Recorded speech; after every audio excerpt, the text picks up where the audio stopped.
Hello.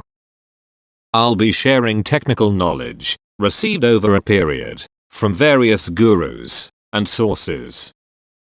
The purpose of sharing this knowledge is strictly for returning to my community, to whom I'm highly indebted. Melt temperature. Let's take a closer look at this subject. More often than not, barrel temperature is assumed to be the same as melt temperature. Almost the same. Is it so? Let's understand. Barrel temperature. Barrel temperature controllers of injection molding machines, which are usually inbuilt into the machine MMI, will allow the barrel temperature to be set in different zones. Depending upon the machine sizes, this could be about 4 to 6 zones. The temperatures set at the barrel temperature controllers are respective set temperatures. Thermocouples fitted at the respective zones are meant to give feedback about the actual barrel temperature. I repeat, barrel temperature. This feedback is then displayed on the MMI. Depending upon the process needs, barrel temperatures can be set to follow a forward or a reverse profile pattern.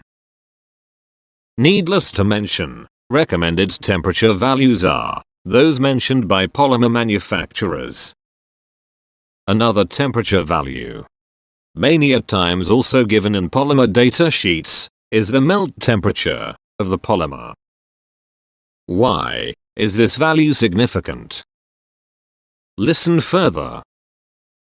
What's the difference between melt temperature and barrel temperature? Simple. Melt temperature is the temperature of the molten mass, whereas barrel temperature is the temperature set and thereafter achieved at the barrel. Irrespective of the temperature set as the barrel temperature, we need to know polymer melt temperature will depend upon more factors than just the set barrel temperature or actual barrel temperature. Residence time of the polymer in the barrel. How long the polymer is allowed to reside inside the barrel. Higher the residence time, lesser the difference between the melt temperature and the set barrel temperature. Melt homogeneity. More homogeneous the melt, lower the melt temperature gradient, higher the melt consistency. Melt homogeneity can be achieved by a properly selected screw design. Melt homogeneity can be achieved by optimizing the screw recovery rate. Melt homogeneity can be achieved by polymer additives and processing aids, amongst others. Importance of knowing the melt temperature. Melt temperature plays a significant role during molding, as well as post-molding part behavior. For example, higher the melt temperature, higher is the possibility of polymer degradation. If the melt temperature is too low, it will impact the filling pattern during injection, as well as hold-on phase. It can also contribute to molded in, as well as residual stresses. Component aesthetics will also be impacted by the melt temperature.